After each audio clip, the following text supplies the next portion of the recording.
आपने ये स्क्रीनशॉट देखा? बताने की तो जरूरत नहीं है कि कहाँ से आया। ये स्क्रीनशॉट जगत दीदी की लाइव का है। इस लाइव में जगत दीदी बहुत खुश होकर आई थी। आपको किसी भी एंगल से इनके चेहरे पे कुछ ऐसा नहीं लग रहा था कि जो 2 दिन पहले आई थी और जब रोना धोना मचाया था, बुरी तरीके से अपने बाल नोचे थे, सब कुछ किया था। और ऊपर से इनकी जो सपोर्टर हैं उन्होंने तो यहाँ तक कह दिया था कि इनकी हालत इतनी बुरी है कि अगर थेरेपी के लिए लेके जाते हैं तो बाल नोचती हैं, तकिया फाड़ देती हैं, ऊपर बैठती नहीं है, भागने लगती हैं। कि आपको 1% भी, मैं कह रहा हूँ 0.1% भी ये लक्षण लाइव में समझ में आए नहीं। क्यों नहीं, ये आप समझ गए होंगे। ये जो वाला स्क्रीनशॉट जो हमने लगाया है इसलिए। अब क्या है कि दीदी की फिर तरीके से दोबारा से बातें शुरू हो गई हैं। चलिए बताएंगे ये पूरी बात, और उसके अलावा जो वायरल वीडियो हो रही है, क्लिपिंग हो रही है, उसका भी पूरा सच आपके सामने रख देंगे। जब इतने सारे चैनलों पे अपलोड हो चुकी है तो अब हमको खुल के बोलने में क्या दिक्कत है, और एक एक कड़ी सारी जोड़कर आपको बताएंगे कि सारी कहानी इसके पीछे क्या चल रही है। तो बने रहिए हमारे साथ। आज की चर्चा में आपका स्वागत है।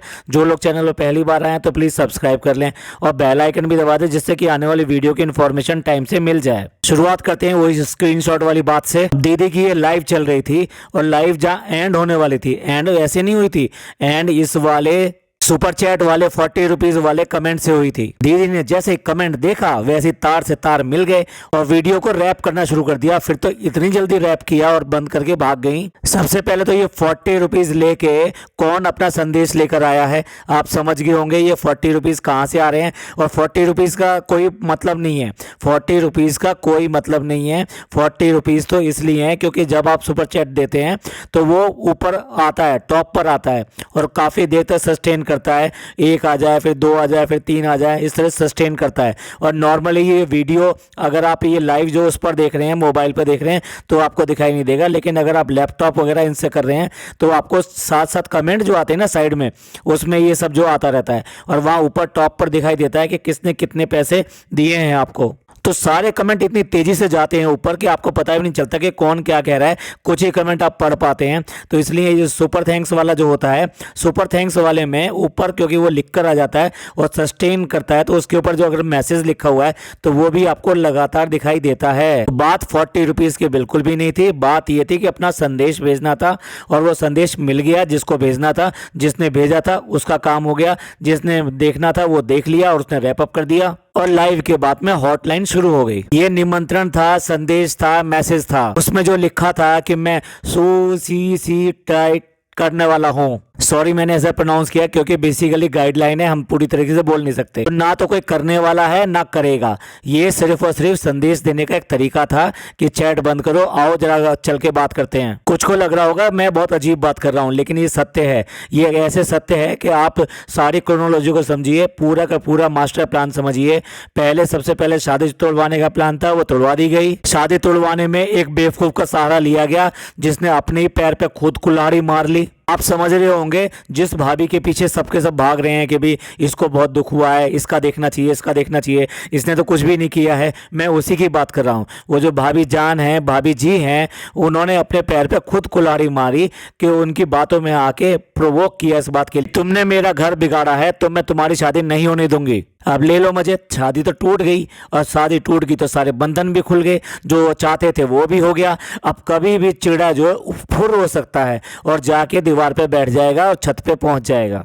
आप समझ गए होंगे छत पे किसका कमरा है। उस बेवकूफ़ को ये भी नहीं पता कि मैं अपना कितना बड़ा नुकसान कर रही हूँ ऐसा करके। अगर ऐसा हो जाता यानी ये शादी हो जाती तो एटलीस्ट कुछ चांसेस रहते कि वो कम से कम दूसरा जो आदमी है वो कुछ ना कुछ तो करता और कहीं ना कहीं जगह बनाता और कहीं ना कहीं बंदिश लगता और कहीं ना कहीं रोक लगाता इन सब चीज़ों के ऊपर। अब क्या है, अब तो पंछी आज़ाद हो गए, इधर से भी आज़ाद हो गए पंछी, उधर से भी आज़ाद हो गए। अब तो बस जैसे वो कह रहे थे कि मजा ही मजा है। माफी मंगवाने का तो पूरा ड्रामा था। असल गेम यही था, किसी भी तरीके से इस शादी को तोड़ना था। ये माफी मंगवाने का जो ड्रामा था कि नहीं वो उसके पूरे परिवार को, उसको, मेरे से माफी मांगनी पड़ेगी। जगत भैया को माफी चाहिए ही नहीं थी, माफी नहीं चाहिए थी उन्हें। अपने रास्ते में आया हुआ रोड़ा जो हटाना था, इसलिए वो जिद पे अड़े हुए थे इस बात को शादी तोड़नी पड़ेगी। और जब तक शादी नहीं कर सकती जब तक कि मेरे बच्चा नहीं हो जाता। ऐसा कोई बच्चे की शर्त नहीं है है, ना उसे बच्चे की चाहना है। अगर ऐसा होता तो अपनी वाइफ की तरफ ध्यान देता,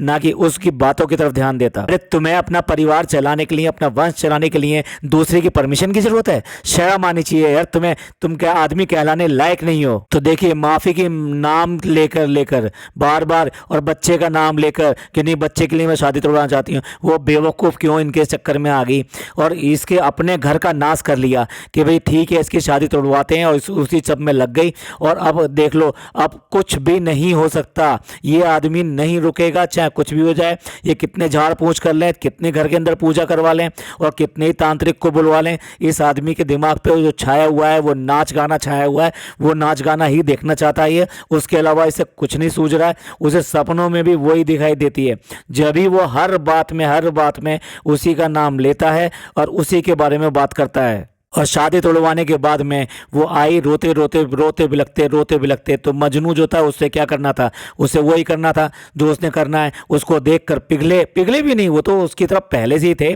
तो उन्होंने क्या किया, एक कम्युनिटी डाली।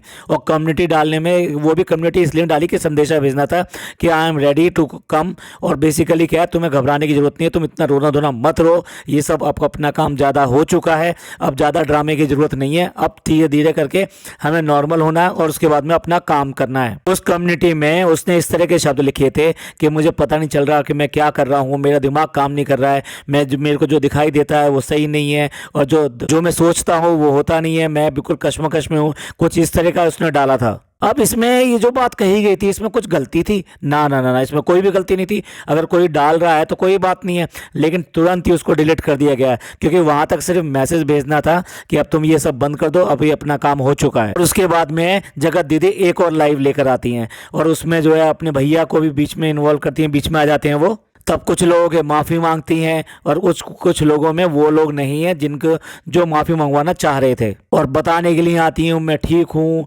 कुछ लोग सोच रहे थे कि भी उस सब के बाद में मेरा क्या हुआ, बहुत चिंतित थे, इसलिए मैं सामने आ गई हूँ। ये सब कह के एक दूसरी लाइव की गई, और उसके बाद में फिर तीसरी लाइव आई। और तीसरी लाइव जो कल आई थी वो बिल्कुल नॉर्मल आई थी, बिल्कुल नॉर्मल।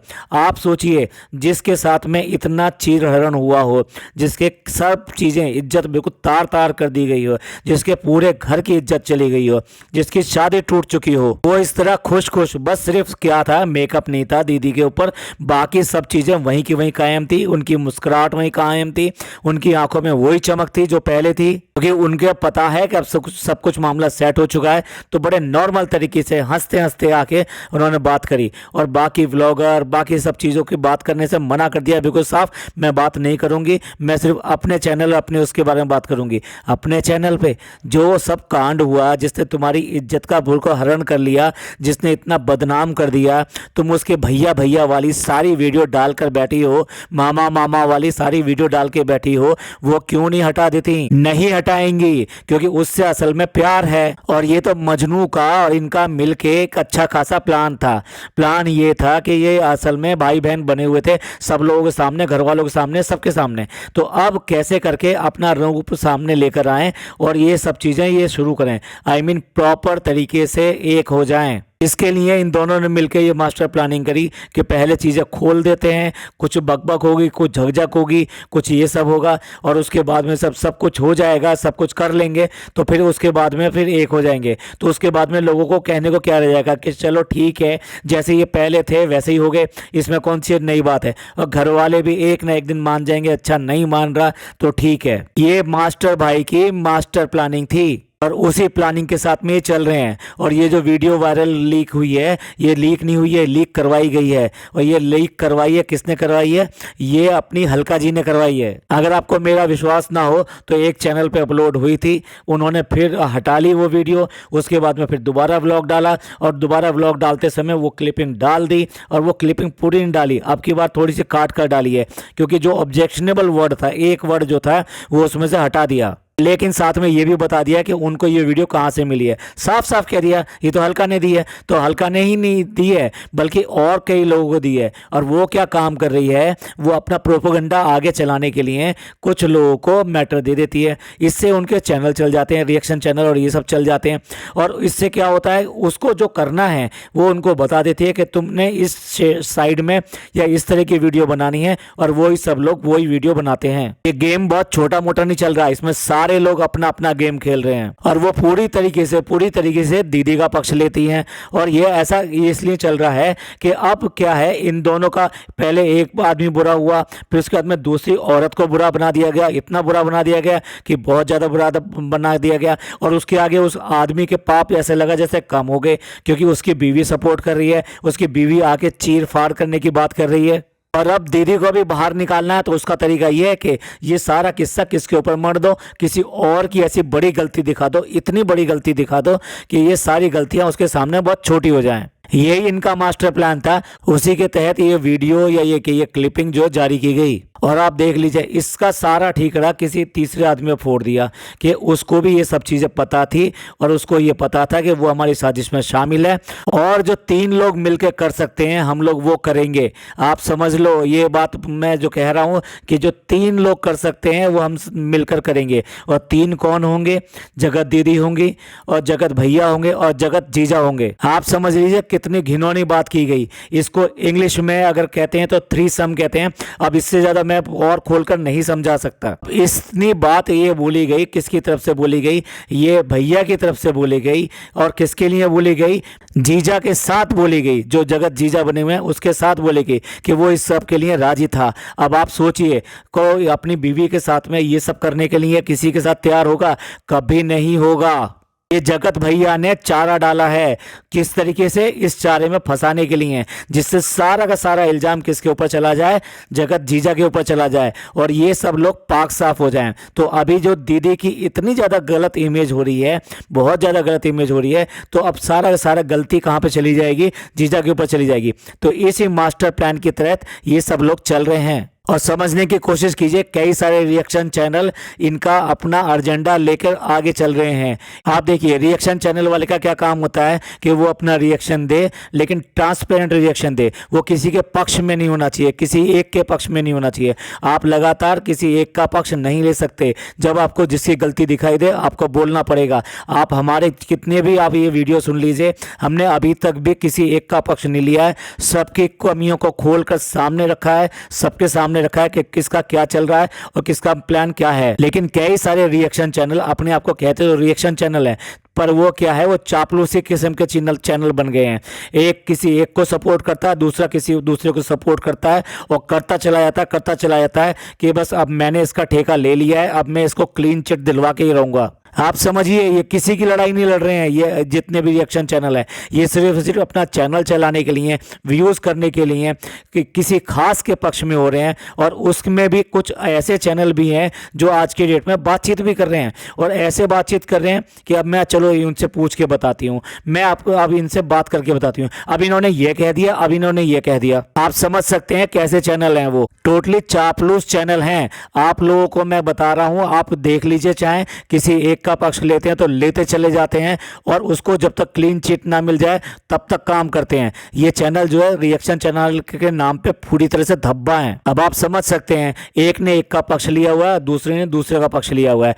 और खोल के बता देता हूं, एक ने जीजा का पक्ष लिया हुआ है, जीजा का ठेका लिया हुआ है कि आइए अब हम आपको क्लीन चिट दिलवाएंगे। दूसरी ने दीदी का पक्ष लिया हुआ है और उसको इस तरीके से दिखाने की कोशिश करिए कि जैसे वो बहुत ज़्यादा परेशान है, बहुत ज़्यादा तंग है, बहुत ज़्यादा दिक्कत है। आप ही बताइए, जिसके साथ में इतना तार तार हुई हो इसकी इज्जत, वो इस तरह से हंस खेल के यहाँ पर आएगी। अच्छा, कंपैरिजन कर लीजिए, दूसरी जो है वो भाभी है, यानी कि भैया की जो वाइफ है, मैं उनकी बात कर रहा हूँ।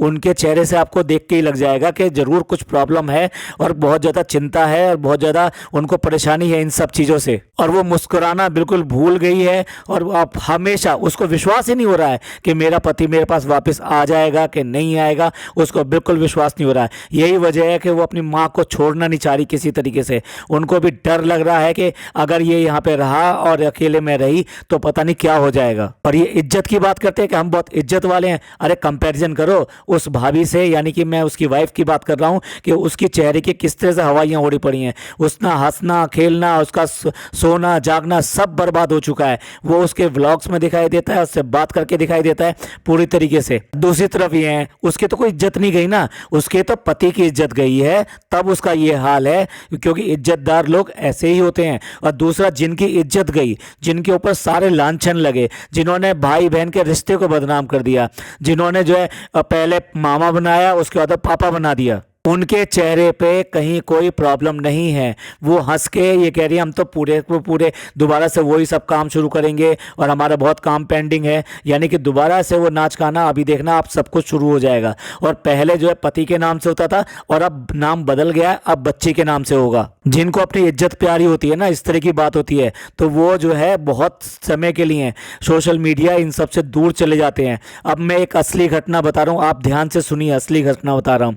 ये हमारे पास में ही एक इसी तरह का कुछ केस हुआ था, जिसमें एक लड़की के ऊपर लांछन लगे थे और जबकि वो शादीशुदा नहीं थी। उसके घर वालों को इतनी बेइज्जती फील हुई जब सरेआम ये सब चीज़ें उसकी बाहर आ गई कि उन लोगों ने मुश्किल से घर से बाहर निकलना बंद कर दिया। उस लड़की का कॉलेज और ये सब जाना बिल्कुल बंद हो गया। और ज़्यादा नहीं वक्त लगा, लगभग 1 महीने में ही उन्होंने डिसाइड कर लिया कि वो कॉलोनी ही नहीं, वो शहर छोड़ के चले जाएंगे। क्योंकि इस शहर में रहने वाले बहुत सारे लोग इस बात को जानते थे और दूसरा उन लोगों का सामना करना पड़ता जो उनके जानने वाले लोग होते, और साथ साथ जो विरोधी पार्टी थी, यानी कि जिसके साथ में ये सब कांड हुए थे, वो सब भी सामना करना पड़ेगा उनका। भाई इज्जतदार लोग ऐसे होते हैं। उनका अच्छा खासा लोहे का बिजनेस था, उसके बाद में भी वो अपना बिजनेस, अपना घर, ये सब छोड़ के चले गए। घर उन्होंने जो है लगभग साल भर बाद बेचा वहाँ से। ये होते हैं इज्जतदार लोग। उन्होंने अपनी जो जॉब, अपना जो भी कुछ व्यवसाय, जो बिजनेस चल रहा था, उसकी बिल्कुल चिंता नहीं करी, जाके दूसरी जगह सब कुछ नए तरीके से बसाया। और ऐसे ही वो लड़की जो है वहाँ बिल्कुल नहीं निकलती थी, नज़र भी नहीं आती थी बिल्कुल भी। ऐसा नहीं था कि उनके घर वालों ने उसके ऊपर बंदिश लगा दी थी, लेकिन वो अपने आप में ही इतनी शर्मसार हो गई थी इस बात के लिए कि मेरे माँ बाप की कितनी ज़्यादा बेइज्जती हुई है। इतनी बेइज्जती होना ठीक नहीं है। ये मैं जो बता रहा हूँ, इससे कहीं से भी दूर दूर तक कंपैरिजन दिखाई देता है दीदी का, कहीं से भी कंपैरिजन दिखाई देता है। भैया ऐसा था तो इन्हें क्या करना चाहिए था, इनकी क्या है पहचान, सोशल मीडिया है। और सोशल मीडिया पे इनको कमेंट आते हैं इतने सारे, और सोशल मीडिया पे फिर दोबारा नाच गाना करेंगी तो लोग तो कमेंट करने आएंगे ही आएंगे, और ये सब बुरा बुरा बोलेंगे। तो इनको चाहिए था कि इनको लंबे समय के लिए यहाँ पे पूर्ण विराम लेना चाहिए था अपने व्लॉगिंग कैरियर से और यूट्यूब से। और अपना जो दूसरा व्यवसाय है, भैया इनके पास तो व्यवसाय तो है, दूसरों के पास तो व्यवसाय भी नहीं होता। उसके बाद में भी वो जो है कुछ नहीं तो घरों का काम करके, बहुत सारी औरतें होती हैं जिनके पास में एक ही आदमी होता है जो कि कमाता है और वो नहीं रहता है, तो उसके बाद में उनको बहुत सारे काम करने पड़ते हैं। यहाँ तक कि घरों का काम करके आती हैं लेकिन अपने बच्चों को पालती हैं, लेकिन कोई ऐसा गलत काम नहीं करती, क्योंकि उनके लिए इज्जत बहुत प्यारी होती है। इनके लिए तो कहने के लिए इज्जत है, इज्जत क्या होती है ये जानते तक नहीं है। तो इस सब मास्टरमाइंड और इस मास्टर प्लान के ऊपर आप सब लोगों का क्या कहना है, प्लीज़ कमेंट करके ज़रूर बताइएगा। यहाँ एक नहीं, दो नहीं, चाहे रिएक्शन चैनल हो, हमने कई लोगों की पोल खोलने की कोशिश करी है। अगर आपको समझ में आए तो प्लीज़ कमेंट करके ज़रूर बताइएगा कि आपको ये पॉडकास्ट कैसा लगा। अच्छा लगा हो तो प्लीज़ लाइक कीजिए, सब्सक्राइब कीजिए और शेयर कीजिए। थैंक यू, धन्यवाद, शुक्रिया।